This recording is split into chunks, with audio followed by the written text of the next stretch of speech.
O tempo faz tudo nascer, mas o tempo sozinho não sabe escrever. Informação vem de intenção, não de poeira nem de explosão. A razão é clara pra quem quer ver, a mente em tudo que faz crescer. O DNA, a flor que se abre, a assinatura em cada parte. Bem-vindos à Liga TD. Onde a mente criou o que o acaso não fez. Origem da vida, a luz do além. A propósito em tudo e sentido também.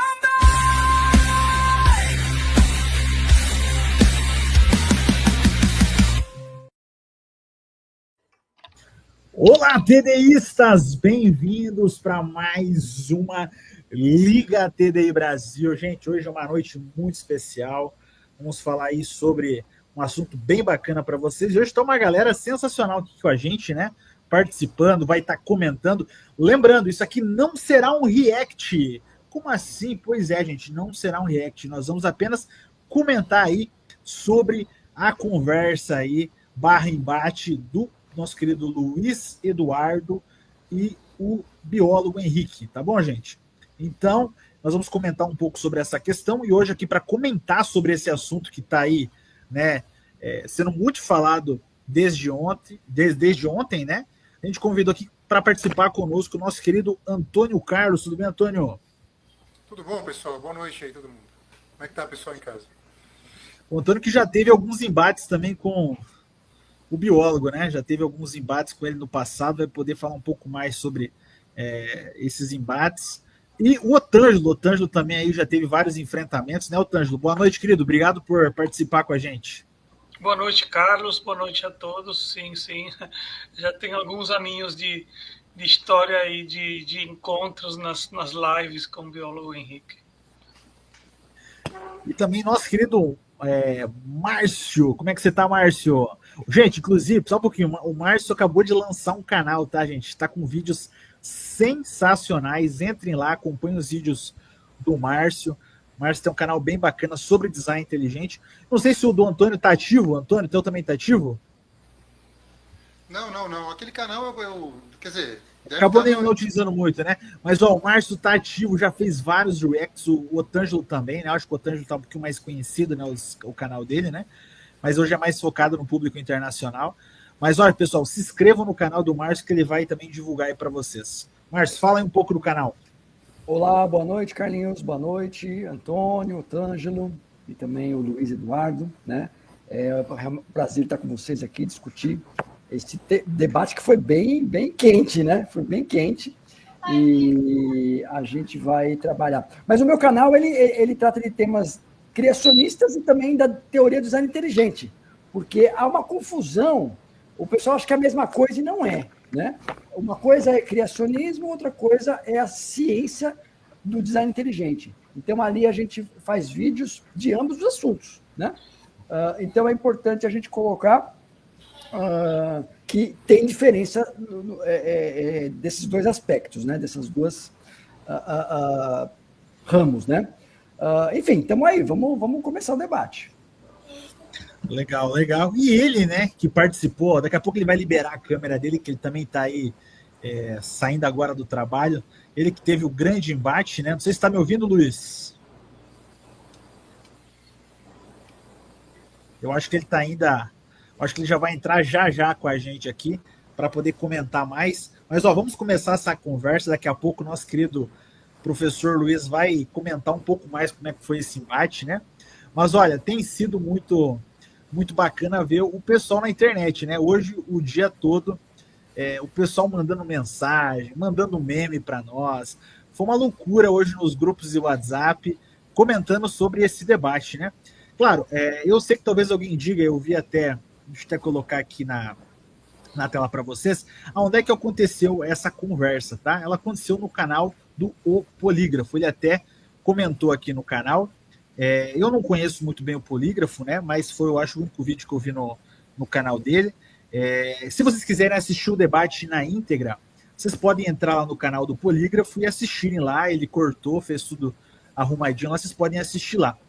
Por que nós não vamos fazer um react aqui? Bom, gente, Porque nós não temos os direitos da imagem daquele vídeo do polígrafo, né? E como tá essa briga aí do pessoal um dando strike no outro, então a gente vai evitar ficar utilizando a imagem dos outros aí para não começar, né, um tiroteio aí de um dando strike no outro, né? Então vamos aí apenas comentar a respeito dessa live, né? Aqui o polígrafo ele falou o seguinte, que correção, não foi um debater, foi uma live aberta, aonde ambos entraram e eu diminuí a bancada, tirando isso, bom react para vocês. Então, obrigado, polígrafo aí, mas não será um react, tá? A gente vai apenas comentar. Bom, mas a gente está utilizando o termo debate, primeiro porque foi um desafio do Luiz, né? O Luiz fez esse desafio ao Henrique, e o Henrique falou em vários momentos que o Luiz era insignificante, que não era ninguém, que o Luiz não era ninguém na fila do pão para debater com ele, né? Obviamente, não importa qual seja a nomenclatura, né? Até mesmo você mesmo usou no vídeo que você lançou agora há pouco, né? Com o título debate. Se vocês entrarem agora no canal... O áudio está ruim, Carlos. Tá ruim o meu áudio? Tá melhor agora? Sim. Se vocês entrarem no canal do Polígrafo, a não ser que ele tenha mudado, mas eu até tirei um print aqui, tá lá também, que debate, o debate rolou, né? Então, não importa a nomenclatura, você também está utilizando essa nomenclatura, né? Então, não importa, mas, de certa forma, foi aí uma discussão muito semelhante a um debate, e no final das contas, eu até diria, né? Não foi nem um debate, nem uma conversa, foi uma aula, né? Que o nosso querido Luiz aí mostrou para o nosso querido biólogo Henrique. Mas, olha, essa galera que está aqui na bancada assistiu o debate, né? Ou pelo menos um trecho do debate, e nós vamos comentar um pouco algumas falas que foram ditas no debate, né? Por exemplo, vocês que já debateram com o Henrique, vocês devem ter percebido argumentos muito repetitivos dele nesses debates. Por exemplo, sempre ele fica com esse tipo de discussão sobre bad designs, né?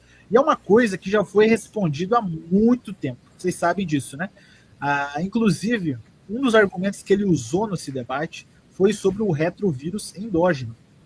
Né? Até o Antônio gosta muito desse assunto, aí já respondeu várias vezes, eu acho que o Antônio pode comentar a respeito disso, mas, mais uma vez, o Henrique trouxe o argumento do retrovírus endógeno, que é um argumento extremamente antigo, né? Se vocês procurarem aqui no canal da TDI Brasil, vocês podem ver que a gente, há 2 anos atrás, quando começou essa conversa sobre retrovírus, a doutora Mariana Sá gravou, inclusive, um vídeo sobre isso aqui com a gente na Liga TDI Brasil, já respondendo há 2 anos atrás. Então é uma coisa extremamente antiga, né? Esse argumento que ele trouxe. Mas, Antônio, fala um pouco aí, você acha que, de fato, tem novidade nesse argumento do vírus endógeno? Olha, o argumento basicamente é o seguinte, né? Que é colocado em linhas gerais, né? É argumentado que vírus fazem parte do DNA de várias espécies, né? Fragmentos virais, né? Fragmentos antigos de vírus, que são chamados vírus endógenos. E esses tipos de fragmentos, eles estariam associados a funções que são funções essenciais dentro do genoma, né? Ou até mesmo na maquinaria de leitura do próprio genoma. Então, o argumento que se segue disso é de que, obviamente, segundo os evolucionistas, e como os vírus eles se inserem de uma maneira natural e de maneira aleatória, de maneira não controlada no DNA da população, isso está ocorrendo hoje, né, a todo momento, então que isso seria cabalmente uma prova de que o DNA, o genoma que nós temos de várias espécies, seria fruto, então, dessa interação totalmente natural, construtiva entre animais superiores e vírus, por exemplo. E que não haveria nenhum problema nessa análise, né? O grande problema, na verdade, que se vê, Carlos, é que essas funções são tão essenciais, são tão caras aos próprios DNAs, aos próprios genomas que nós estamos falando, que seria impossível que qualquer interação aleatória entre um vírus natural, né, de infecção aleatória, pudesse gerar essas estruturas, né? Então, estruturas genômicas, né? Então, é um problema tanto para o design inteligente, que é um problema, é uma pergunta que precisa ser respondida, né? Eu tentei propor uma resposta naquela tese que eu fiz na TDI, mas é um problema também para a própria evolução, né? Para o conceito neodarwinista de evolução. Ele é um problema. E ainda hoje na ciência os retrovírus eles são um grande mistério, né? Há quem duvide que esses fragmentos sejam genômicos, sejam de retrovírus, de antigos vírus. Há uma discussão também sobre como se incorporariam esses fragmentos, em que época se incorporaram, porque há todo um problema de datação, né, desses fragmentos. Então, assim, são várias controvérsias interessantes, né? Existem respostas do design inteligente, como existem respostas dos evolucionistas, né?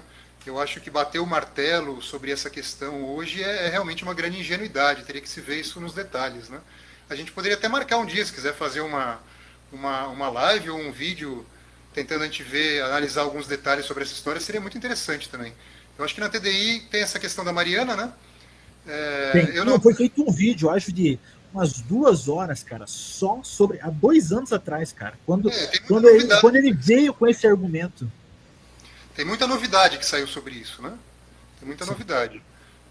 Ó, gente, se vocês ainda não viram, nós agora estamos... Olha que legal, agora a gente tem 2 opções bem bacanas, tá? Vocês podem assistir a gente nesse formato, né, padrão, agora no YouTube, ou também tem outro formato, para quem gosta nesse estilo shorts, né, e Reels também, você vai poder assistir desse jeito, caso você queira. Então nós estamos aqui em 2 formatos, para que você consiga assistir aí de forma mais fácil aí no YouTube, tá, pessoal? Bom, gente... Viu, Carlos? Deixa eu só fazer uma conclusão sobre os retrovírus. Fala aí. Aproveitar a oportunidade, né? Como eu não tenho uma visão do designer, que é uma visão sobrenatural, uma deidade, alguma coisa assim, então, na minha interpretação, eu acho que os vírus eles são uma ferramenta de edição genética fantástica, né? Eu acho que o que nós vemos nos seres vivos é isso, a inserção de fragmentos, que são fragmentos planejados, que são fragmentos programados, e essa inserção de fragmentos de vírus em um DNA complexo, ela só pode ter sido feita de uma maneira planejada, né? Extremamente planejada. Então, os vírus como ferramenta de edição genética já estão sendo usados, inclusive, nas nossas vacinas, na nossa engenharia genética há muito tempo, né? Que é essa terapia, chama-se terapia retroviral, da engenharia genética, e nas vacinas agora com a questão da inserção, né, de ferramentas de retrovírus para se fazer a chamada transcriptase reversa e inserir material genético, né, para edição genética. Então, assim, nós seres humanos, já fazemos engenharia genética usando vírus, né? Então, seja lá quem for o designer, como eu acredito num designer naturalista, alguma entidade natural do universo, do cosmos, os vírus seriam explicados pelo design inteligente como uma grande ferramenta de introdução de engenharia genética. Então, não há um problema de incompatibilidade entre o design inteligente e essas questões todas, né? Há um problema muito maior em relação à evolução. Sim, não, era só essa conclusão que eu queria fazer para que fique uma diversidade de entendimento aí pro pessoal. Beleza. Gente, vamos, antes de tudo, cumprimentar o Luiz conseguiu chegar agora. Luiz, como é que você tá? Como é que foi aí essa conversa, barra debate, barra ofensa livre também aí do outro lado? Como é que foi? Estamos para isso, né? Boa noite, Carlos. Boa noite, pessoal. Antônio, Ângelo, Márcio. Prazer estar com vocês aqui. Audiência da TDI, né? Então, galera que está sempre nos acompanhando. E é isso aí, pessoal. Eu vou ser bem sincero para vocês. Eu já sabia que seria um debate com muita falta de respeito por parte do biólogo Henrique. Inclusive, acho que grande parte é por isso que o Marcos Eberlin e outros não debatem com ele. Mas achei importante ter esse confronto ali. Alguns não vão chamar de debate, mas veja você mesmo o que você acha que foi aquilo, né? E eu vejo que é o seguinte, cara. Tem alguns argumentos muito absurdos do biólogo que precisavam ser mais expostos, então fiz questão de entrar lá e deixar isso bem claro. A minha expectativa era essa, né? Refutá-lo. Mas eu acredito sinceramente, Carlos, que superou minhas expectativas. Eu achei que, de fato, saíram mais absurdos do que eu imaginava e achei, sinceramente, muito mais simples refutar o biólogo do que eu imaginava. Pensava que ele tinha um pouquinho mais de academicidade e, de fato, foi só as ofensas livres ali. Lamentável. Então, tratar sobre alguns temas que ele trouxe. Hoje, ferveu o WhatsApp, e-mail do pessoal mandando, olha, vê esse trecho, não sei o que. O pessoal, a gente não vai fazer react. Eu vou passar só um trechinho aqui que o pessoal mandou, que eu achei muito engraçado esse trechinho aqui. É 5 segundos o negócio. Mas tivemos uma afirmação que virou até meme nesse debate, aonde o Henrique ele vai dizer que nós somos peixes. É isso aí. Cara, isso bombou aqui nas redes sociais. Que história é esse que a gente ainda é peixe? Vamos ver, ó, um inscrito pegou e mandou aqui para nós, deixa eu achar aqui onde é que ele mandou. Ó, preste atenção na fala, e depois nós vamos conversar aqui. Será que ainda de fato quero ouvir o Tângelo, quero ouvir o Márcio?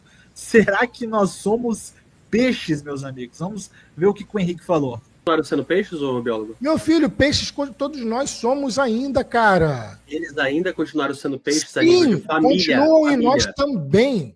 Continuaram sendo peixes, ô biólogo? Meu filho, peixes todos nós somos ainda, cara. Eles ainda continuaram sendo peixes a nível de Sim, família? continuam e nós também.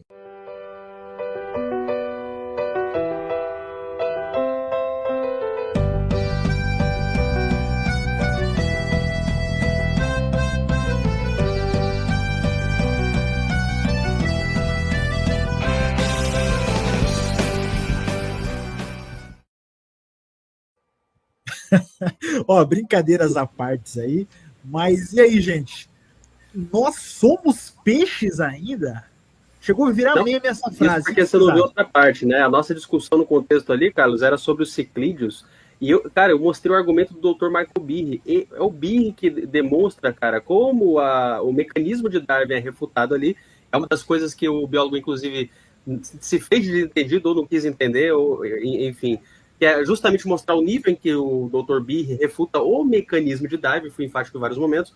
E aí ele tentou pegar o ciclídeo para outra coisa lá, cara, e é nesse contexto que eu enfaticamente ainda falei, cara, a nível de família, a nível de classe, e claro que ele estava com a mente ali só no somos peixe ali pensando na macroevolução. Não, sem dúvida, uma afirmação aí assustadora. Ô, Tângelo, o que você acha essa? Depois dessa live você vai pegar e vai entrar num aquário, o que você vai fazer? Vai entrar dentro de um rio? Que negócio é esse, ô Tângelo? Você é peixe ainda? Fala aí para nós. Eu acho que é estarrecedor com que explicações que os proponentes da evolução têm que vir para sustentar o zumbi naturalista que eles propõem. Ou seja, que nós somos peixes, isso é só a ponta do iceberg. Você tem que ter uma série de respostas completamente estapafúrdias para você manter o naturalismo demente flutuando, vivo, e tentar convencer os incautos que aquilo é mais racional do que o criacionismo ou o design inteligente. Ou seja, no meu entender, o biólogo Henrique, a nível de quanto mais confiança que ele demonstra ter nas suas afirmações, mais absolutamente irracionais são as afirmações que ele faz. Ou seja, existe uma completa desconexo completo entre como ele fala, apresenta as coisas dele, com a convicção que eles apresentam, e a ciência completamente estapafúrdia que ele propõe.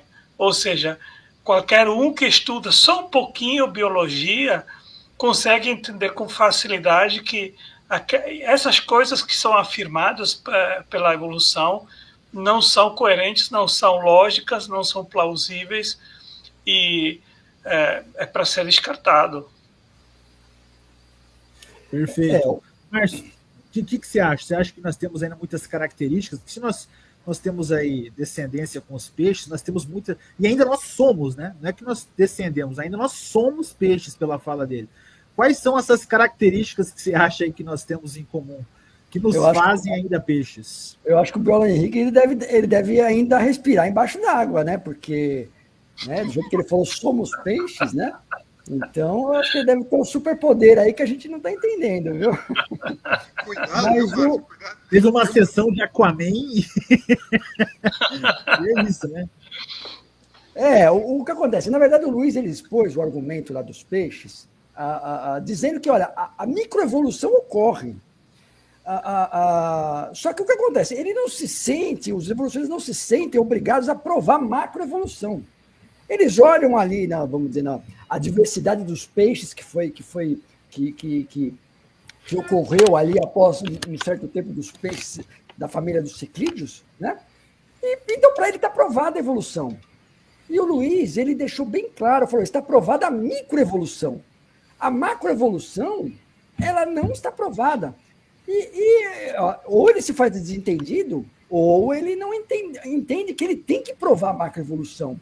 E o Luiz, ele bateu na tecla que, olha, você tem que provar a macroevolução e os mecanismos de Darwin não dão suporte a isso. Então você tem que... É uma teoria que ela tem que ser... Tem muito furo, não foi provada, e nós estamos provando que o mecanismo não funciona. Então... Márcio, tanto é que lá no debate eu citei isso, mas assim, o que faltou foi tempo para a gente pegar e dar vários exemplos, né? Não sei se vocês repararam como que a nível da genética, a nível da biologia molecular, da bioquímica, ele não sabia de nada, cara. Eu fiquei espantado, porque eu esperava um pouquinho mais de conhecimento dele. Qualquer coisa que você via que ele se desviava nesse assunto, pode ver lá no debate. E aí... E é justamente isso, Luiz. Só para fechar, exatamente... Ele é um completo leigo. E assim, o que eu demonstrei ali foi justamente essa ideia de que a macroevolução, o mecanismo de Darwin, ele explica micro. Explica micro, por que existe involução, na verdade, em muitos momentos, e como que isso aqui é um inimigo terrível da macroevolução, dado inclusive matemática e estatísticas hoje que você tem de mutações, por exemplo, a maioria neutras, outras deletérias. Estão evoluindo. Só para você não perder o fio da meada aí, segura um pouco. Só para nós cumprimentar a doutora Vivian, que também entrou aqui. Tudo bem, Vivian? Boa noite. Oi, boa noite. Atrasei um pouquinho aí, que o Luiz me avisou em cima da hora, mas consegui, deu tempo. Aí, ó. Gente, só Obrigada. Comentar aqui, antes do Luiz continuar a falar dele, o rapaz aqui perguntou por que tem 2 lives abertas simultâneas. É porque, gente, nós estamos em 2 formatos, tá? Nós estamos em 2 formatos. Então, se você quiser assistir no formato, digamos, padrão, né, na horizontal, ou também tem na vertical. Então, quem gosta do estilo Shorts e Reels pode assistir aquele formato. Então, por isso que tem 2 lives simultâneas. É a mesma live, mas em 2 formatos diferentes. Vamos lá, Luiz, fica à vontade. Você está mutado. Luiz, posso fazer um complemento? Opa. Isso, não, porque é isso mesmo, eu já tinha fechado a minha fala, mas justamente isso, você vê esse nível de desconhecimento dele, já passou para o Antônio, e essa parte onde que justamente o mecanismo de Darwin, ele não apenas não funciona, mas ele corrobora com a visão de que adaptações, o Michael Behe usa esse exemplo do carro, né, muitas vezes se soltando de peças, adaptando numa espécie de involução mesmo, se justifica com o mecanismo de Darwin, existem mutações nesse sentido, muitas vezes deletérias, mas é o mesmo mecanismo que impede justamente, né? Até porque você tem uma tendência de correção, muitas vezes, das mutações ali deletérias e problemáticas, que impedem a macroevolução. Agora, Antônio, você queria comentar? Não, é só para fazer um comentário. Quem estiver em casa e não souber desse assunto, vale a pena pesquisar. Porque no caso dos ciclídeos não seria nem microevolução, né?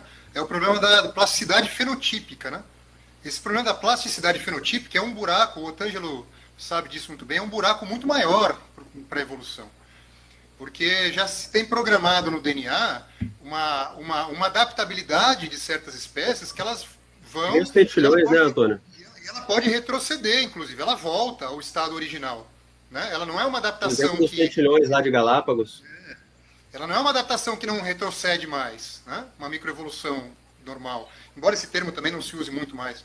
Mas é uma adaptação que ela está programada, ela pode ir e voltar, dependendo da mudança ambiental. E esse é um problema seríssimo, né?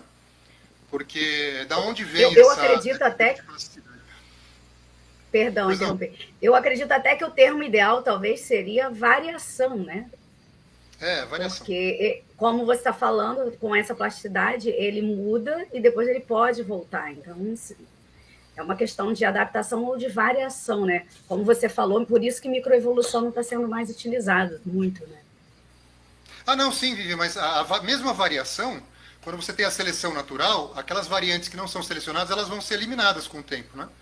Nesse caso, os organismos carregam uma adaptação que vai e volta, conforme ela não é eliminada, ela fica dormente no DNA, no genoma, e ela se expressa em determinado momento, em determinado ambiente, na presença de determinadas condições, e depois ela pode retroceder. Eu estou falando desses termos retroceder e ir para frente, mas não tem isso. No genoma não tem uma linha, uma seta temporal, né? Ela se expressa ou não se expressa, e isso tudo é regulado pela própria regulação gênica. Então é fantástico, porque você tem um mecanismo que vai, teoricamente, extremamente contra o neodarwinismo, né? Que é essa progressão de mutações aleatórias, tudo isso. Então, é um problema muito mais profundo, que chama-se plasticidade fenotípica, né? Que achava-se que pouquíssimas espécies tinham, e hoje, cada vez mais, se descobre que muitas e muitas e muitas espécies possuem um grau de plasticidade fenotípica. Isso sem falar nas nossas aulas de epigenética e aqueles conceitos como de metilação e tudo mais, né? O que eu ia acrescentar só, inclusive, pessoal, é assim, não sei se vocês repararam, mas em vários momentos o biólogo Henrique foi tentando dar exemplos de evolução. E cada vez que ele dava um exemplo, era um exemplo da lista do Dr. Michael Behe do que não é evolução. Então ele citava a cor dos olhos, eu esqueci lá, cara, todos os exemplos que ele dava estavam na lista do Behe como exemplos que não era evolução, cara. Achei engraçado demais.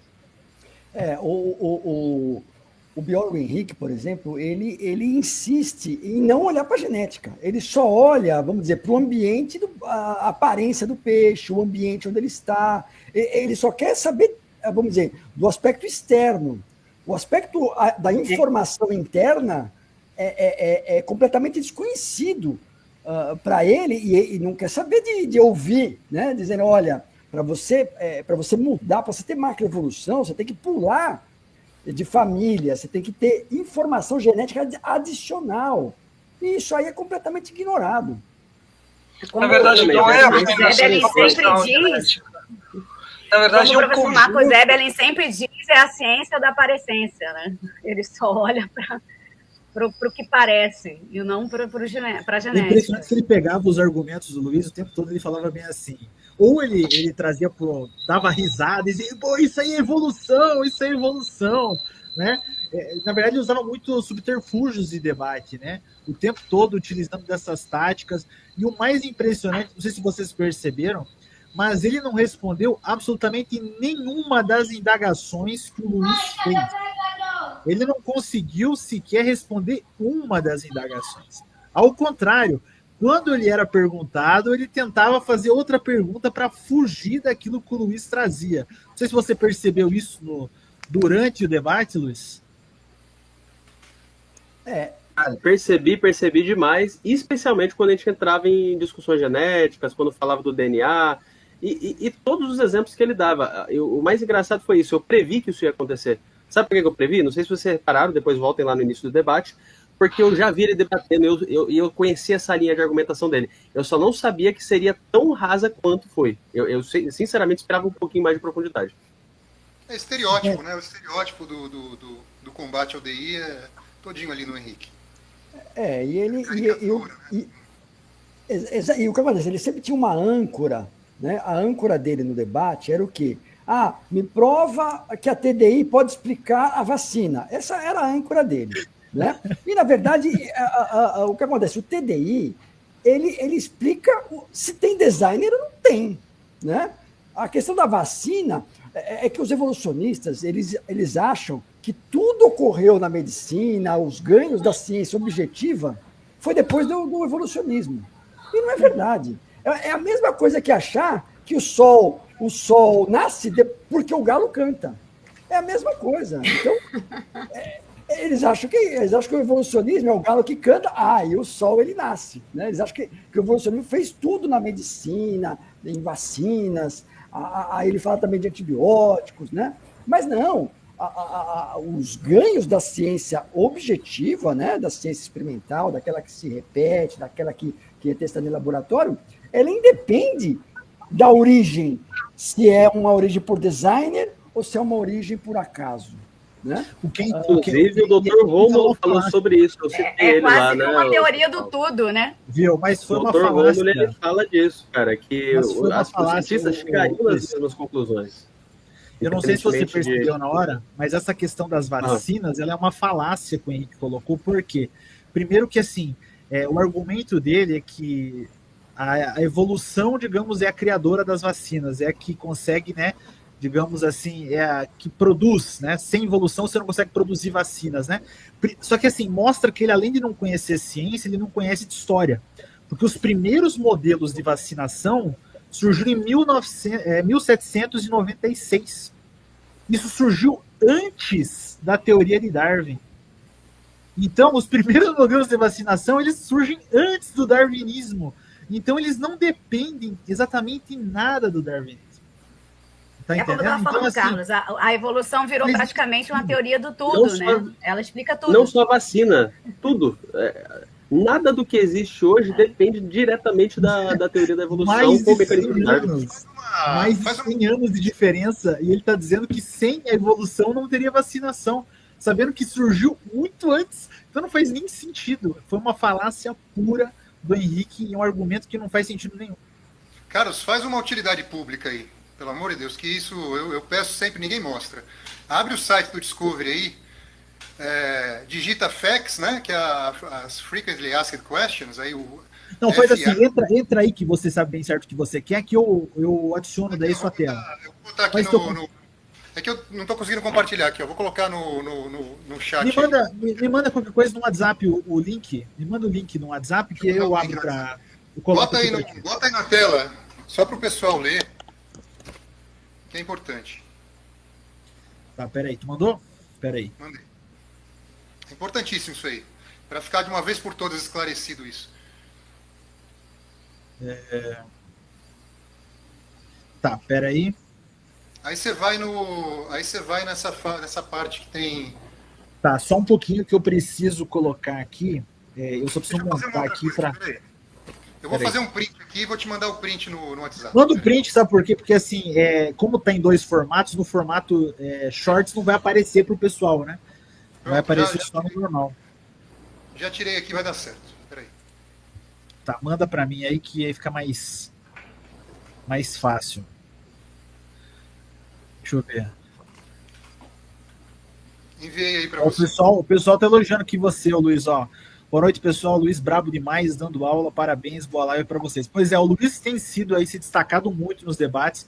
Nos últimos 2 debates aí que ele participou, ele tem se destacado bastante aí, se demonstrando um bom debatedor, né, Luiz? Parabéns aí. Valeu, galera. A única coisa que eu quis provar ali, Carlos, no final da live, no final do, entre aspas, debate, né, alguns querem negar que é um debate, mas para mim tá claro que foi um debate. Independentemente disso, foi um conflito de ideias muito claro ali, onde a evolução, mais uma vez, se mostrou falsa. E no final, eu fiz questão de dizer isso, Carlos. Biólogo, você está querendo debater com o Dr. Marcos Eberle. Primeiro, abre parênteses aqui, que eu acho que ele não debate, justamente por toda a falta de respeito que o biólogo costuma ter. Fecha parênteses. Mas aí lá no final eu falei, cara, você quer debater com o Dr. Marcos Eberle? Só precisa do aluno da TDI para te refutar. Não precisa de mais que isso. Aí, ó.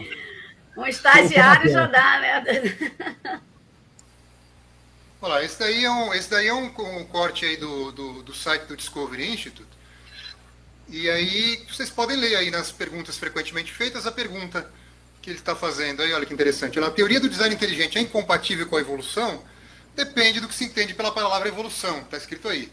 Se entendermos simplesmente por mudança ao longo do tempo, ou mesmo que os seres vivos são relacionados por uma ancestralidade comum, não tem conflito nenhum com o design inteligente, entre design inteligente e evolução. No entanto, a teoria dominante da evolução é aquela história que eu sempre falo, é o neodarwinismo, que defende que a evolução é impulsionada pela seleção natural, atuando com mecanismos de mutações aleatórias, um processo imprevisível, sem propósito, que não tem direção discernível, enfim. Então, o problema do design inteligente não é com evolução, com pequenas variações, com o surgimento dessas variações, nem com a seleção natural, não tem problema nenhum isso. Né? Inclusive, seria muito pouco inteligente se um designer fizesse um organismo que não tem capacidade de se adaptar. Eu acho que nenhuma espécie sobreviveria, já estaríamos todos extintos na face da Terra. Então, os mecanismos de adaptação, eles são uma evidência grande de design inteligente. O que o design inteligente é contra é essa noção da ancestralidade comum, e a ancestralidade comum como fruto de um mecanismo cego, randômico, natural, de variação aleatória. através de mutações aleatórias e tudo isso. Esse é o problema do design inteligente. Então, o que tem a vacina, por exemplo, mutações virais, não tem problema nenhum isso com design inteligente. É simplesmente, e agora eu pergunto para vocês, né? Um oponente que vai debater e não conhece nem aquilo que está debatendo, é muito difícil, né, de você debater com um sujeito desse. Aí, ó, pessoal, pode falar, o Tângelo, fica à vontade. Não fui eu, Carlinhos. Ah, não, foi o Márcio. Não. Você vê que ele fala, né? Você vê isso, palavras textuais dele. A antevidência não existe. Isso não é ciência, isso não é científico, né? E o fato de no DNA existirem mecanismos de você poder se adaptar já é uma antevidência, né? Sem falar nos mecanismos de leitura e correção do DNA que já está na primeira célula, né? Então, isso já são mecanismos de antevidência já na célula, no ser vivo mais simples, né?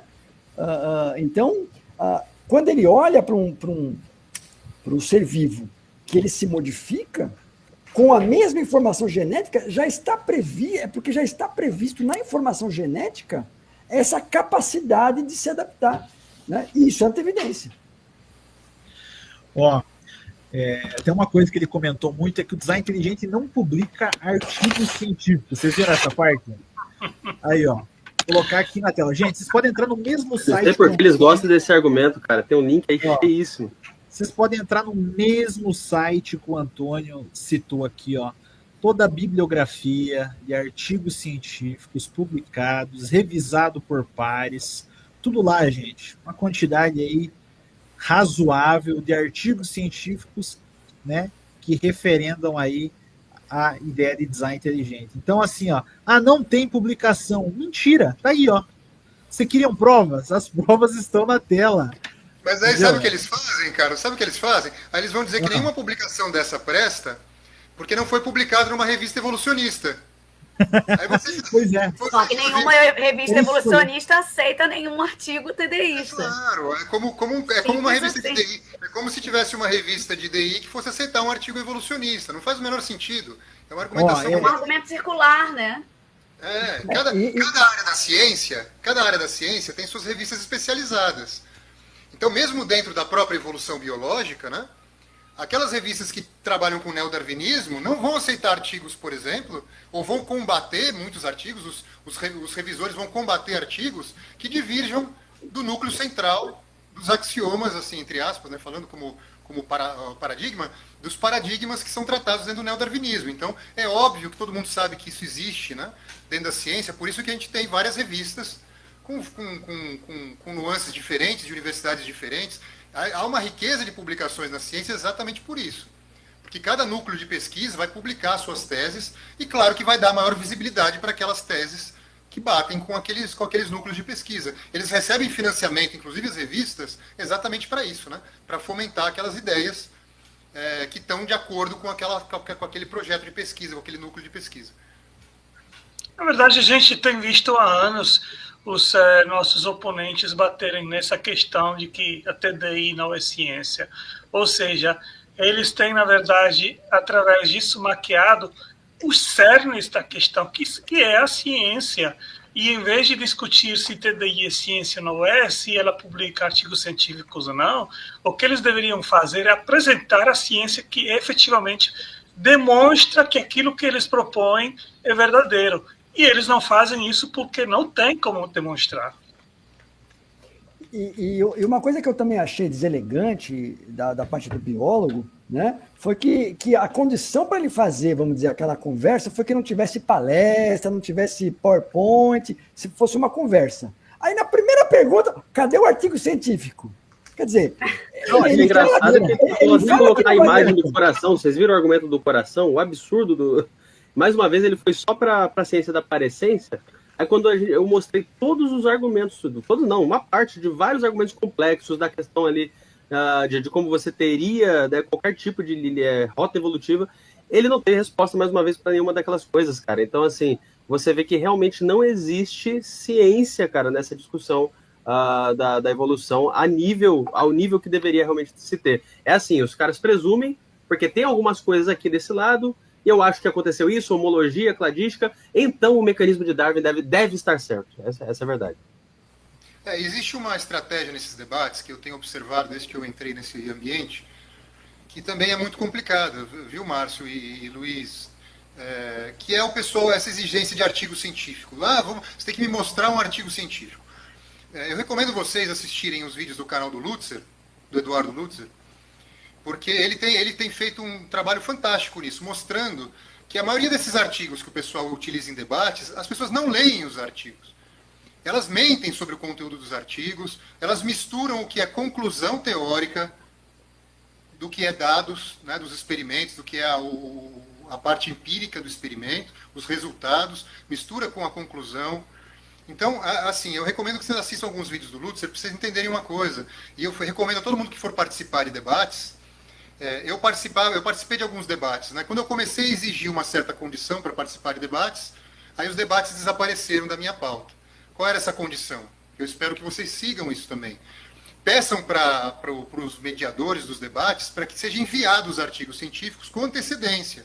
Olha, eu vou usar 3 artigos científicos nesse debate. Quais são os artigos? Você tem que enviar para outra pessoa que vai debater com você. E o mesmo, vice-versa, né? O mesmo também é verdade.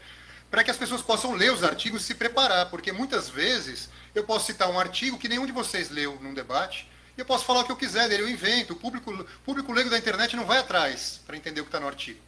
Então é uma estratégia também, viu, Luiz, muito suja essa de você trabalhar com essa retórica dos artigos, porque primeiro que tem que ser lido os artigos, tem que ser apresentados, tem que se preparar para ler os artigos, e segundo lugar, essa é uma estratégia muito usada. Eles falam de artigos, mentem sobre os artigos, muitas vezes, e claro que isso fica por isso mesmo, porque ninguém vai atrás desses artigos depois, né?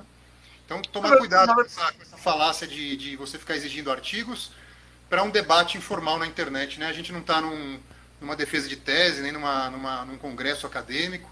Então, essas questões nunca vão ser esmiuçadas no debate. O trabalho acadêmico nunca vai ser esmiuçado no debate. Então, tem que sempre ter muita cautela com essa argumentação de artigo científico. Na verdade, isso tem sido um carro-chefe deles, dizer que o establishment científico está do nosso lado.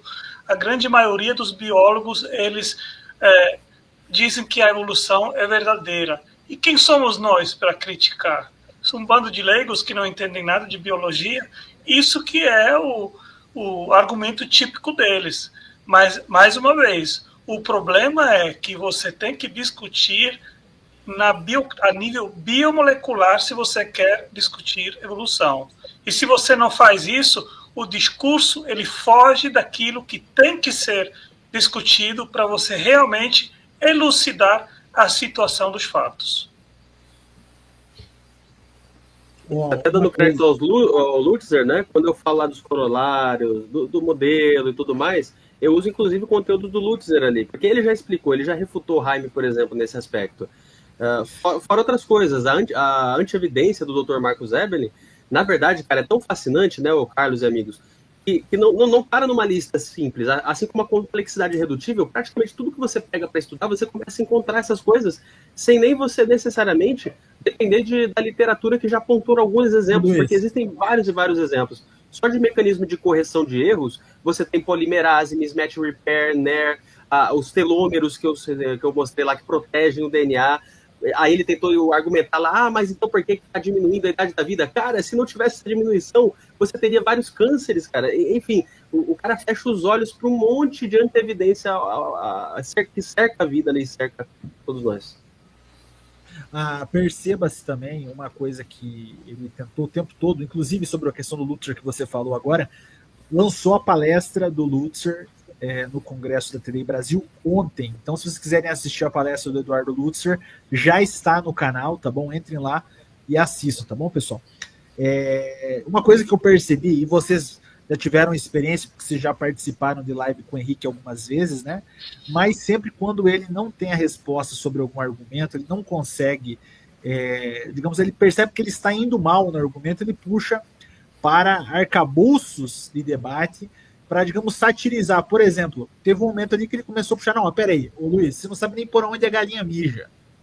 Você não sabe, esse tipo de fala, assim, que ele quer tentar, digamos assim, desmerecer o adversário dele, para colocar, digamos, o adversário como uma pessoa que não sabe nada do que está fazendo, né? Desmerecendo, esse cara não Você sabe viu como nada. é que eu devolvi para ele lá, Carlos? Mas essa é uma estratégia muito antiga, né? Quando falta argumento, você ataca o argumento. Antiga e ruim, né? Essa estratégia é muito Antiga antiga, e né? ruim. E você viu como eu devolvi para ele? Já que Ruim, você quer conversar de péssimo. coisas básicas, em vários momentos lá, eu pergunto de termos técnicos que ele não sabe definir. Cara, até estona, ele não deu as definições básicas do que ocorre com a estona ali, enrolando ali toda aquela questão da fita dupla hélice e tal, ele não mencionou isso. Você via que ele estava meio por fora, ou deu branco ali na mente. Tô sendo bem generoso com ele. E não apenas isso, quando você vai para o contexto do debate, né? Tem uma coisa muito mais simples que eu perguntei para ele, também não soube responder. Já que é por essa lógica dele, aí lá na frente vocês viram, eu devolvi. Então me diga a fórmula de Bhaskara. Nem a fórmula de Bhaskara ele sabia, cara. Eu não estou dizendo que ele precisa saber para responder, mas se essa é a linha de raciocínio dele, nem a fórmula de Bhaskara ele sabe. Por que ele quer dizer? Né? Engraçado que quando era com... Essa é uma outra tática comum, né, nos debates que a gente observa, né? O pessoal está perdendo debate, ou não sabe responder alguma coisa, eles vêm com aquela pergunta específica, né? Luiz, então me diga qual é a rota não dimórfica da fusão do pseudopênis da hiena. Claro que você não vai saber disso, quem que sabe disso? E foi citado isso no debate, inclusive, novamente esse papo de Trozoba. O Henrique só fala sobre isso. Sabe? Aí vocês viram o final do debate? No final do debate, eu fiz questão, eu até falei, cara, o biólogo, segura na cadeira que eu quero te responder isso aí. Eu acho que ficou bem claro e evidente o nível da superficialidade do que ele estava falando, porque nem de ciência estamos falando. O Dr. Birri já respondeu sobre esse tipo de argumento no livro dele, era só ter lido o cara. Isso aqui você está entrando para argumento teleológico, e só porque você tem, por exemplo, defeitos, vamos pensar, se é que é defeitos mesmo, você muitas vezes não sabe qual é a função. Muitas dessas, por exemplo, órgãos vestigiais, a gente vem comprovando que tem funções. Não apenas isso, mesmo que houvesse um bug no computador, você vai dizer que o computador não foi criado por uma mente inteligente? Ou que não haja um propósito mesmo de um próprio bug? Aí eu falo, cara, se você quiser eu te dou uma resposta, mas essa resposta que eu tenho aqui está na área da filosofia e da teologia, não está na área da ciência. Então reconheça, é científico que você está falando? Aí eu fiz várias vezes essa pergunta no final da nossa conversa lá, ele não respondeu. Por quê? Porque não é científico. Um dos grandes argumentos dele, o design gambiarra, não é científico. Aí até fazendo uma brincadeira, né? Portanto, o argumento que eu apresentei contra o design gambiarra, mostrando que ele não é científico, é irrefutável, né? Você vê que ele não entende o conceito de antevidência, ou não quer entender, né? Porque foi muito claro quando foi citado o argumento do câncer, né? Ele não consegue nem falar a palavra. Ele não fala antevidência, ele fala anti-evidência. Ele não consegue nem falar o termo correto. Só para quem não pegou, né? Eu falei irrefutável aqui por causa do Edson Toshio lá, tá? Não sei se vocês viram, mas ele usa esse termo. Então, mas vocês perceberam, ele não evoluiu os argumentos dele nos últimos mínimo 5 anos. É a mesma coisa, né? Esse argumento do mau design é muito fácil para ser refutado. E eu fiz isso já várias vezes em lives. Eu disse, se você vê um celular que tem um teclado que não funciona direito, você não vai pular a conclusão que, em função disso, ele não foi feito por um designer. Isso é mais do que lógico. E é um exemplo muito ilustrativo para demonstrar que a linha de argumentação dele é superficial e não tem cabimento. E o Luiz foi muito enfático, acho que foi um ponto alto do debate, assim, na minha opinião, quando o Luiz perguntou, mas o corpo humano tem ou não tem mecanismos para se defender contra o câncer? Ele falou, nós temos câncer, então não existe antevidência. E é claro que o corpo humano, os seres vivos, têm mecanismos para evitar o câncer. Agora, existe uma coisa chamada entropia genética, que é o quê? É a degradação do código genético, que acaba gerando problema ao longo do tempo, né? Então, esse conceito, eu acho que ele não quer entender e não quer pesquisar também, viu? Porque a entropia genética é uma coisa que preocupa muito a medicina, que a gente vê hoje aumentando o número de problemas, até o número de cânceres está aumentando pela entropia genética. Então, é algo que os evolucionistas Eles acham que mutação é bom, uma hora vai dar certo, uma hora vai dar certo. Mas a gente está vendo que a degradação do código genético está fazendo com que os problemas evoluam exponencialmente. Mutante evoluído, eu só vi na Marvel. Uma hora vai dar Ele certo. falou dos X-Men, né? Ele literalmente acredita nos X-Men. Mutante evoluído, eu só vi na Marvel. Na vida real, tô procurando e ainda não Só achei. que no caso não. dos X-Men, né? Quando eles viram mutantes é porque eles caem no lixo tóxico. Ali é porque quando cai na toxicidade mesmo do próprio biólogo ali. E essa era industrial, né, que nós vivemos, de químicos, milhares de químicos sintéticos que nunca existiram na natureza, de coquetéis químicos, nós vivemos mergulhados numa sopa química industrial, né? Tudo isso reflete no nossa fisiologia e em degradação dos nossos sistemas, né? Então, tudo isso vai influenciar nessa, entre aspas, entropia genética. Agora, uma coisa curiosa, uma coisa interessante que eu acho que não pode deixar de ser falada sobre esse argumento do bad design, é que eu vejo isso como uma evidência de design inteligente. Bad design entre aspas, tá? Por quê, gente? Porque não existe design que seja funcional para todos os lados. Olha, esse design foi feito, ele é bom para essa função, para todas as funções. Não existe isso. Quando se vai construir qualquer coisa, qualquer artefato, qualquer coisa que se dependa de design, é preciso se fazer compromissos. Olha, eu quero cumprir essa função, e para outras questões eu tenho que fazer um compromise, que a tradução não é compromisso, né? Seria eu teria que abrir mão, né? Abrir mão de certas questões que aquela funcionalidade específica desenhada para aquilo vai me trazer prejuízos de outro lado. Então isso faz parte da construção de um design. Eu tenho que fazer esses compromissos entre aspas, tá? Abrir mão de certas questões para que eu possa cumprir tais funções. Não existe, é impossível que algo construído, algo planejado, se adapte a todas as questões, a todas as funções. Não existe essa perfeição que eles ficam enviesando, colocando como um argumento espantalho no design inteligente. Todo design ele cumpre certos requisitos e abre mão de outras coisas, né? Isso em todo design. Então eu recomendo a quem for debater e cair nesse assunto, pergunte, me cite um design, por mais inteligente que ele seja, humano que seja, né? Claro, né? Mas me cite um design que não abra mão de certos prejuízos exatamente para ter aquela configuração ótima numa certa funcionalidade específica. Isso não existe. Isso faz parte da definição de design. Então, você falar que existe um certo problema num design, entre aspas, é exatamente o conceito de design. O design ele precisa disso. Isso é consequência do design. Não é uma aberração, um erro. Não é isso, né? O Marcos Eber, nos debates, ele rebateu esse tipo de coisa. O pessoal fala, eu queria ter olho de águia, por que eu tenho meu olho assim? Aí ele falou, se tivesse olho de águia, você não ia ler. Porque a águia, o projeto dela foi para ver longe. Ela não vê perto. Perto ela tem dificuldade. Então é justamente isso que o Antônio falou. Falou, a águia naquele projeto abriu mão vamos dizer, de ter uma visão nítida de perto. Agora, o ser humano não. O ser humano não precisa enxergar a 3 quilômetros. O designer foi feito para você ter a visão, vamos dizer, de curto, médio e médio alcance, entendeu? É otimizado para aquela função, né, Márcio? É otimizado para a função que foi desenhado. Não é otimizado para tudo. Para tudo não existe. Não seria design, seria outra coisa que não existe. E também muita coisa que se dizia um bad design, a gente já descobriu que na verdade não é, né?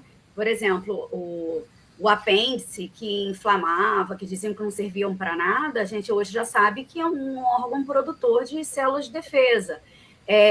O dente ciso, que as pessoas falam, é um bad design porque ele é o último a erupcionar e quando vem na boca não tem espaço e infecciona.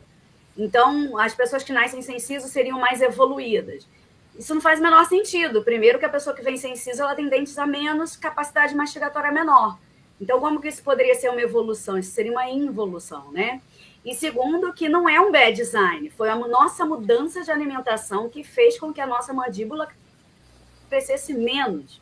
E, portanto, não sobra espaço para o último dente que erupciona. Então, assim, muito do que se diz, se chama de bad design, na verdade, não é bad design. Né? Muitos já estão comprovados e outros, acredito eu, que em breve serão comprovados também que não são, né? Esse argumento antigamente era chamado de imperfeição da natureza. Ele já vem das discussões entre religião e evolucionismo darwiniano desde o século XIX. Então, essa imperfeição da natureza é o que a Vivian disse. Quanto mais se estuda aquela estrutura anatômica ou fisiológica, se descobre que também tem um motivo, né? Tem um porquê de ser daquele jeito e não de outro, né?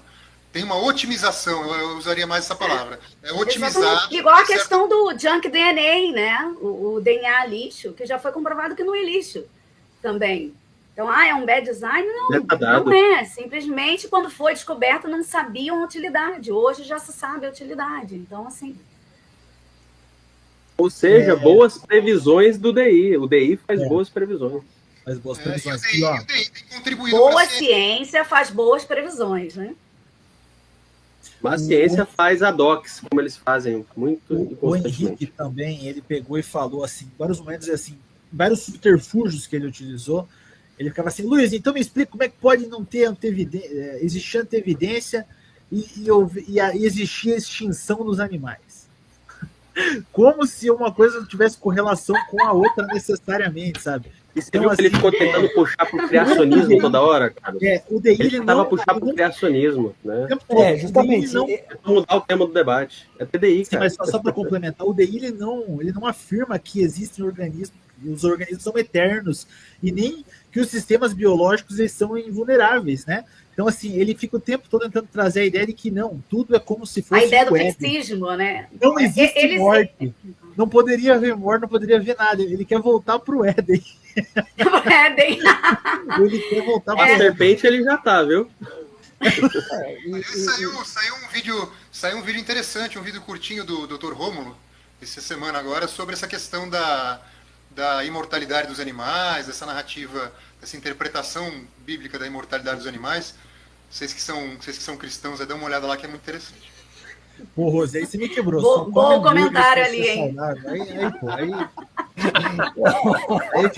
pô. O Carlinhos... Estou chateado agora, me senti refutado agora aqui, ó. Mas, ó, eu vi gente comentando. Acho que essa foi para você, hein, Carlos? Acho que foi direitinho para mim. Ó, eu tô me esforçando, tá? Tô fazendo academia, eu tô tentando buscar, tá? Para depois não falar que é bad design. Mas vamos lá. Ó, eu vi aqui um comentário do pessoal, um evolucionista falou bem assim, que a chamada aqui é mau caráter, essa thumb é mau caráter. Mas eu não consigo entender por que a thumb é mau caráter. Porque na thumb nós temos o Luiz e o personagem fictício Kratos, tá? Eu não sei se vocês sabem, mas não é o Henrique. Não é o Henrique aqui na thumb. É o personagem Kratos, tá bom? Bem que ele então, queria assim, que fosse, né, Carlos? E assim, o Henrique não pode ficar chateado, porque não é ele. Por mais que ele seja, né, ele faça cosplay do Kratos, ele não é o Kratos. A única pessoa que pode ficar brava com a gente é a Sony ou o estúdio Santa Mônica. Ó, nós não estamos satirizando o Henrique, é o contrário, nós estamos brincando com o Kratos. Se ele faz cosplay, então ele tem que processar a Comic Con inteira, que a galera vai lá vestida de Kratos também. Então, ó, a zoeira é com o Kratos, ó, Henrique, não usamos a sua imagem. Ele é o primeiro, hein, Carlos? Ele é o primeiro a fazer zoeira com o Kratos, porra, não é? Então, assim, ó. Ele faz aquela tatuagem na cara e não quer ser chamado de. Ó, então, assim, ó, não fique bravo com a gente, porque, ó, o único que pode ficar bravo com a gente é a Sony, tá? Porque ela que tem os direitos aí de imagem do Kratos, você não tem, tá bom?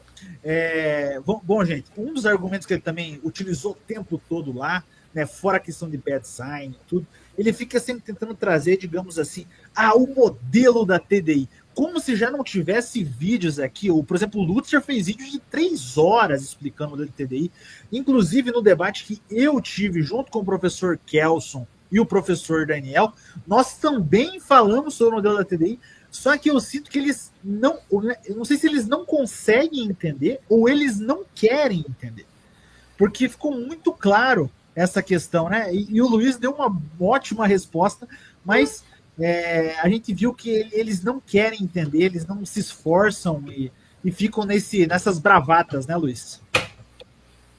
Exatamente, cara. Tudo que eu falei lá não é nada diferente do que outros já falavam. Até o Marcus Erbelin, cara, comenta coisas sobre método dentro do livro dele, Antievidência, e outros. O que eu percebo dessa galera é que eles não querem a implicação do design.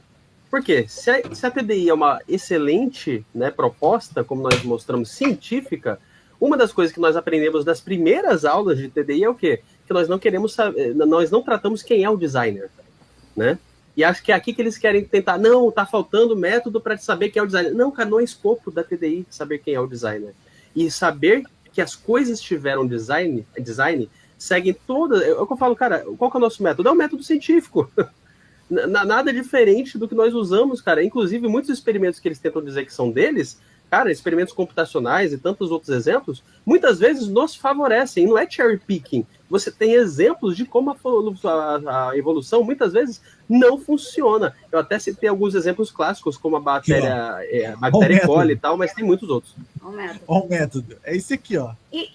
Não, gente, e mais, o método, qual é o método? A gente nem inventou o método. A TDI aqui, não inventou o método. Né? O método é o mesmo utilizado nos outros campos de ciência, é o mesmo utilizado nas ciências forenses, é o mesmo utilizado na arqueologia. É o mesmo método. A TDI não inventou o método. A TDI segue o mesmo método de todos os outros campos da ciência. Diferente da evolução, o nosso mecanismo se comprova válido. O deles não funciona. Sim. Não, eu vou puxar mais uma vez a bola para o meu lado aqui. Até dentro da TDI, como em toda ciência, até dentro da TDI há controvérsias, viu, Luiz? E eu discordo dessa história de que o design inteligente não tem que falar sobre designer. Eu acho que tem que fazer hipóteses sobre designer, sim. Hipóteses que podem ser testadas. Então, senão nunca vai ser uma teoria. É uma teoria fértil, né? Eu digo que, assim, ela abre possibilidades por ser fértil para outras tratativas. Obviamente, por causa do naturalismo ontológico, acaba de ser impregnado da ciência e forte para trazer a se fechar. Seu som tá ruim, Carlos. Deu uma cortada para mim também. Vocês estão ouvindo agora? Estão ouvindo?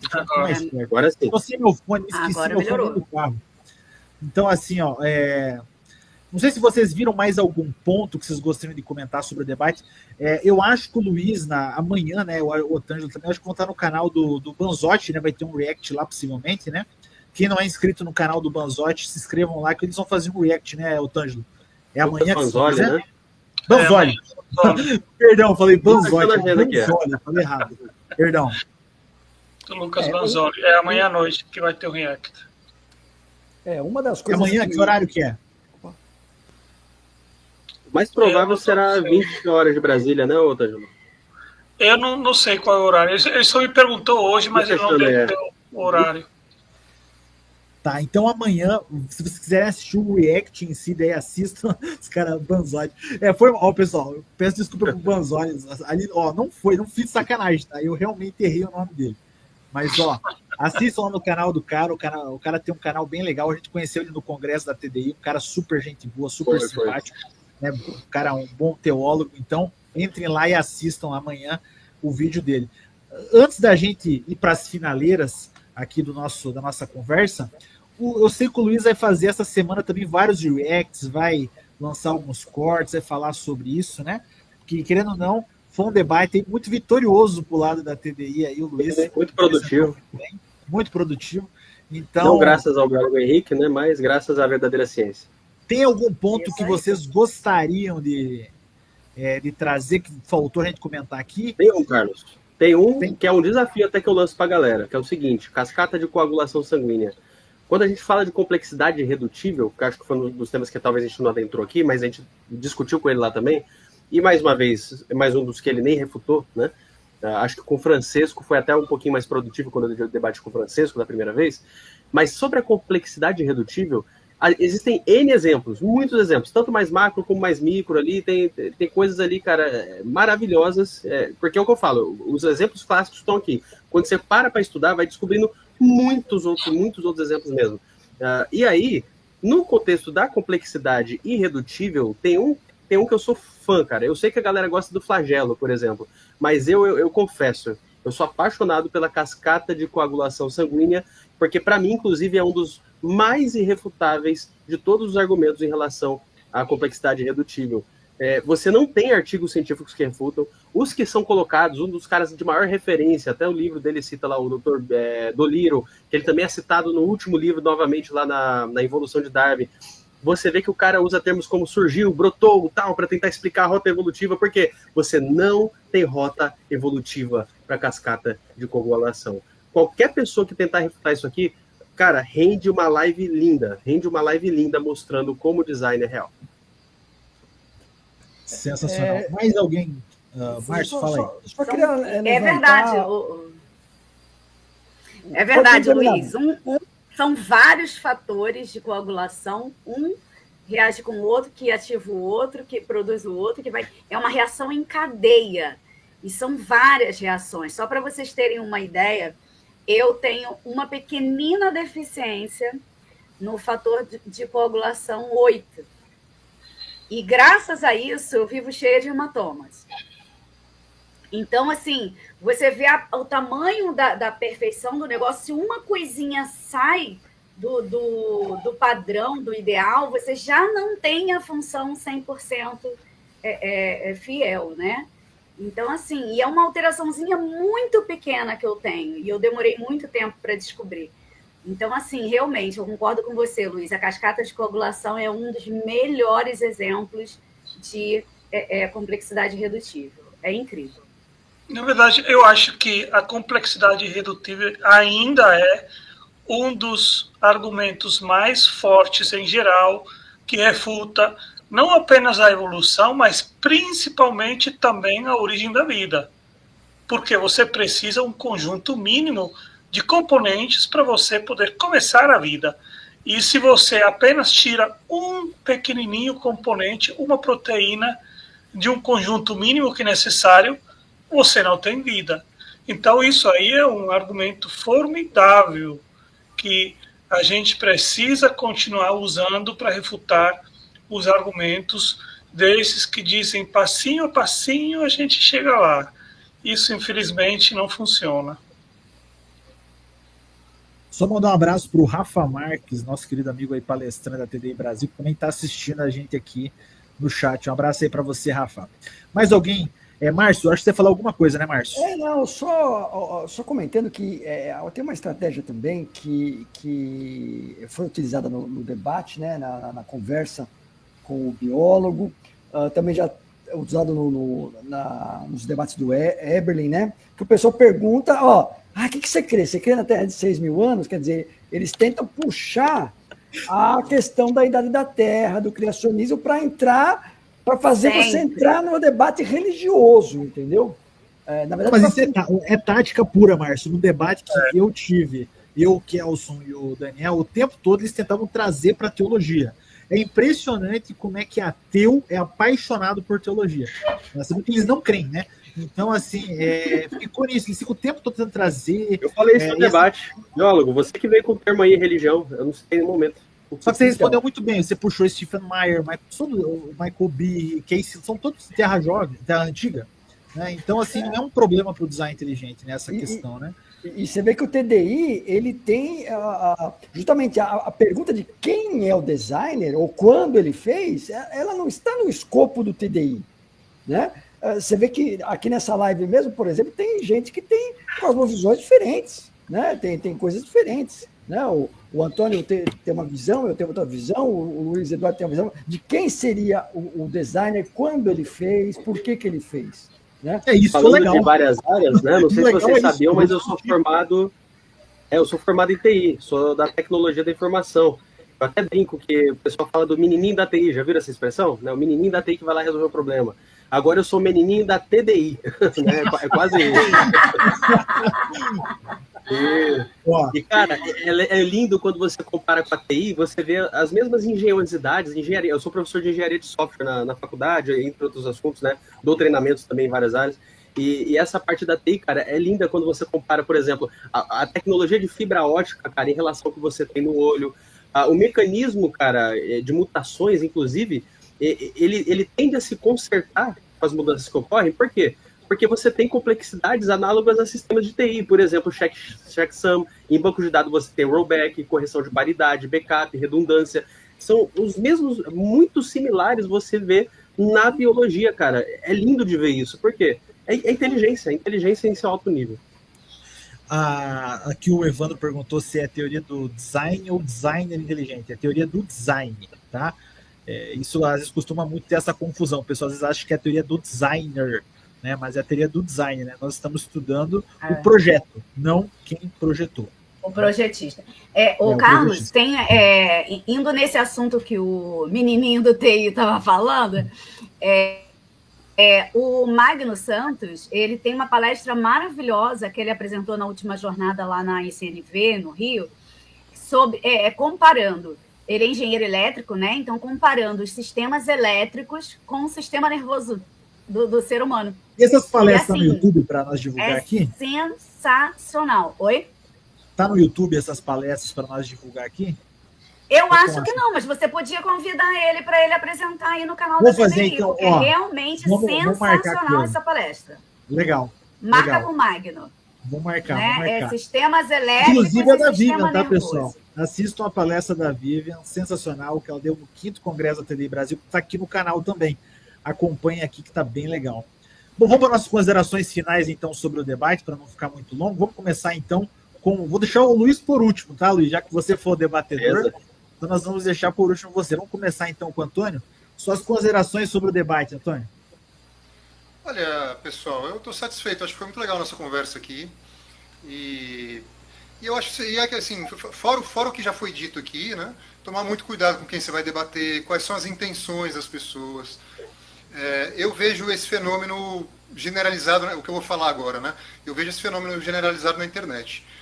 Muito mais com relação a esses canais, entre aspas, evolucionistas, ateístas, do que com relação ao design inteligente. Mas eu acho, na minha interpretação, de que a maioria desse pessoal que está na internet debatendo esses assuntos está interessado exatamente na briga, na controvérsia, na ofensa, porque é isso que dá o tal do hype na internet, né? É isso que faz o entretenimento na internet. Falar palavrão, xingar, banalizar os assuntos, humilhar as pessoas que estão à sua volta. Então, tudo isso traz muito mais audiência do que realmente debater um assunto científico. Então, assim, eu gostaria muito que todos os colegas colocassem a mão na consciência e pensassem, antes de entrar num debate, quais são as intenções dos seus opositores. Eles querem produzir o quê? Cortes, fazer entretenimento na internet, fazendo humilhações, fazendo difamações, fazendo comédia, ou eles querem debater o assunto, eles têm interesse no assunto. Eu não debato com mais ninguém, a não ser que eu tenha certeza que a pessoa tem um real interesse naquele assunto e que vai ser um debate de alto nível, que vai ser algo estudado, vai ser algo interessante. O meu interesse é no DI, é na ciência, não é em ficar fazendo entretenimento barato de internet. Então, eu acho que eu deixo esse recado aí, quem quiser participar de futuros debates, tomar muito cuidado com quem vai debater e qual é o histórico dessa pessoa, né?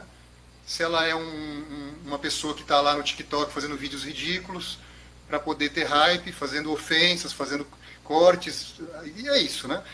Fornecendo material para canal de entretenimento. Então tomem muito cuidado com isso. Eu acho que a gente já está numa maturidade para entender esse tipo de coisa na internet e não cair nessas armadilhas aí. Beleza. O Tângelo. Eu concordo plenamente com o Antônio e o biólogo Henrique. Ele tem dito até numa live no meu canal explicitamente: o que eu quero é humilhar o meu oponente. O que eu quero é humilhar quem propõe o design inteligente e o criacionismo. E a gente tem visto as táticas dele. Ele sempre tenta de atacar o ponto que ele considera o ponto mais fraco daquilo que nós propomos. E, geralmente, se você não toma cuidado, um debate com ele se torna um debate de baixo nível. Então, eu acho que ele não é um bom candidato de ter um debate de alto nível. Ele apenas serve para entretenimento. Ele acha que ele é o bambambam entre os que gostam dele, que o seguem, que são os ateus.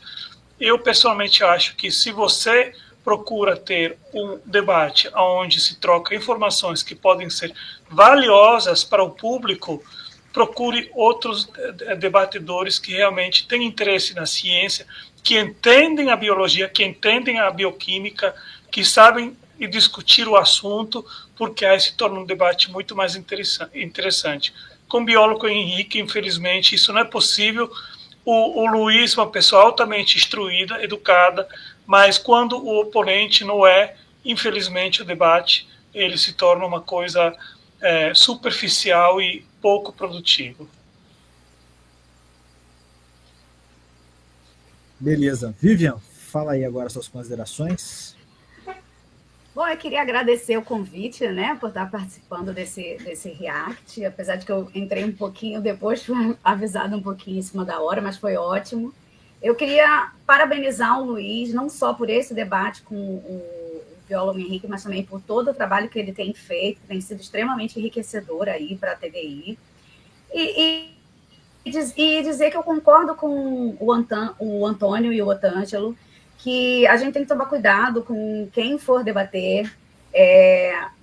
A ideia do Antônio eu acho que é essencial, né, de estabelecer previamente as regras, inclusive essa questão de artigos, né, porque primeiro diz que não quer artigo, depois quer esfregar artigo na cara, e aí solta dados que ninguém sabe, ninguém viu, não sabe de onde tirou. E aos candidatos a debate dizerem o seguinte: o debate de alto nível ele tem que ser feito com educação, com respeito, né? Respeitando a pessoa que está à sua frente, independente de você discordar da ideia dela ou não, né? E isso aí, gente. Queria agradecer mais uma vez por ter sido convidada para participar. Dizer que estou muito feliz. Márcio, fala aí. Bom, queria, em primeiro lugar, parabenizar o Luiz, tá, pelo debate, porque o Kratos, né, ele foi extremamente mal educado em certos pontos do debate. Ele tentou desqualificá-lo, tentou provocá-lo, Luiz, tentou arrancar de você ali, vamos dizer, porque palavrão ele fala, né? Palavrão, tenta desqualificar, mas você se manteve numa linha ali de responder sem perder vamos dizer, a linha de raciocínio e sempre respondendo com educação, coisa que faltou do lado dele, tá?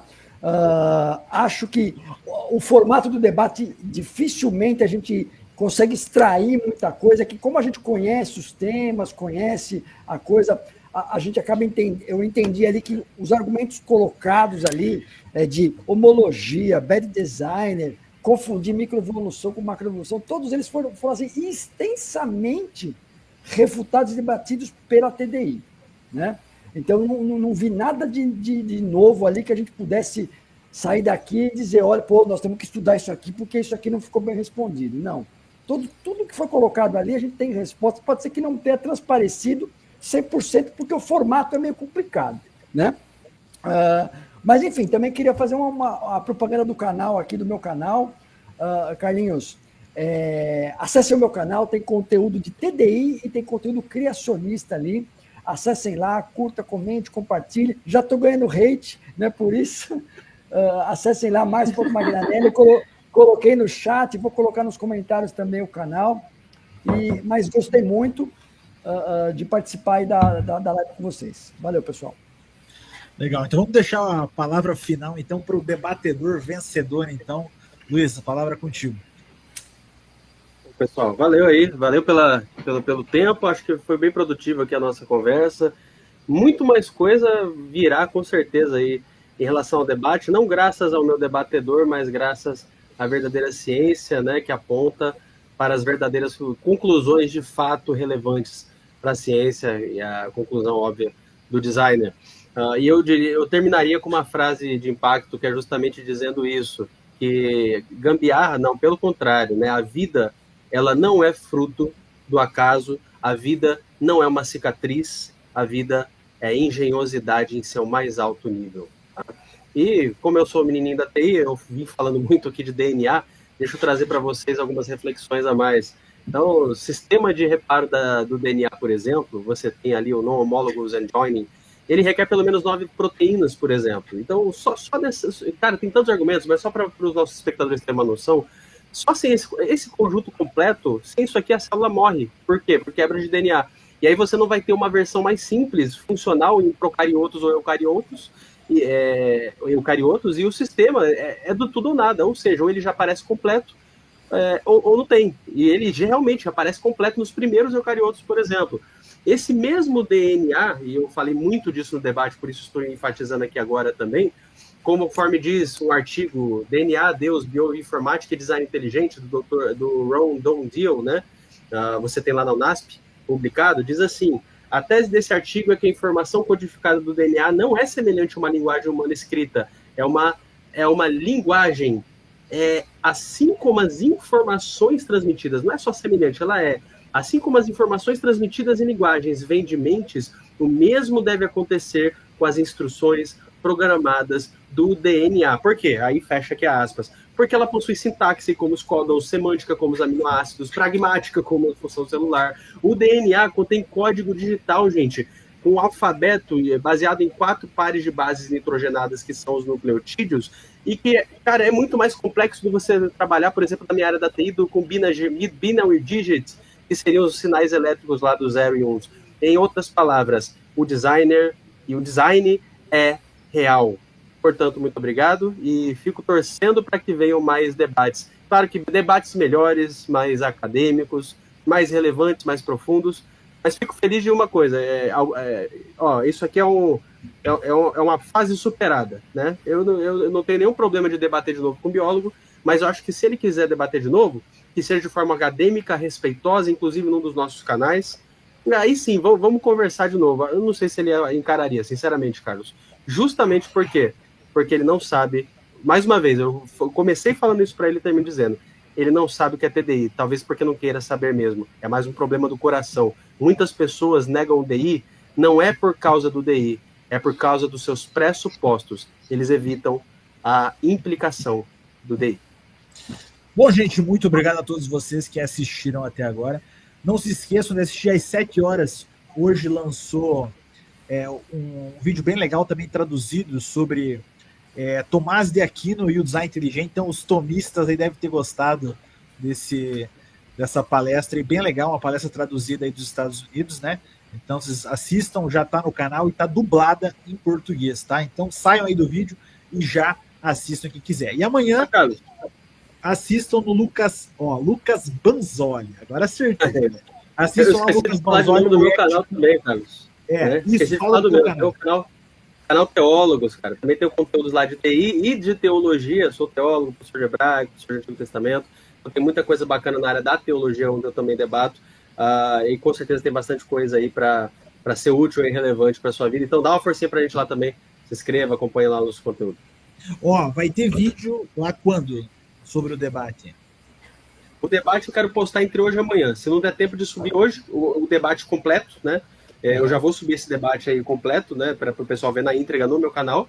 E aí, nos próximos dias, que nem amanhã a gente está tentando marcar, para os outros próximos dias também, aí vai sair aos picados aí algumas coisas relevantes sobre aquilo que a gente já vem falando.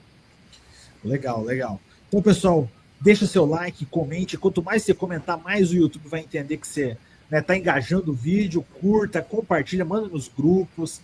E, foi sensacional, Luiz, parabéns. Obrigado, Antônio. Obrigado, Otângelo. Obrigado, Vivian, Márcio. Vocês são sempre convidados aí para voltar na Liga TDI Brasil. E obrigado a você que assistiu até agora. Né? Agora você já está liberado para assistir a 5ª temporada de Stranger Things. Brincadeiras à parte. Boa noite, pessoal. Valeu! Dizem que o tempo faz tudo nascer, mas o tempo sozinho não sabe escrever. Informação vem de intenção, não de poeira nem de explosão. A razão é clara pra quem quer ver, a mente em tudo que faz crescer. O DNA, a flor que se abre, a assinatura em cada parte. Bem-vindos à Liga TDI, onde a mente criou o que o caso não fez. Origem da vida, a luz do além, a propósito em tudo e sentido.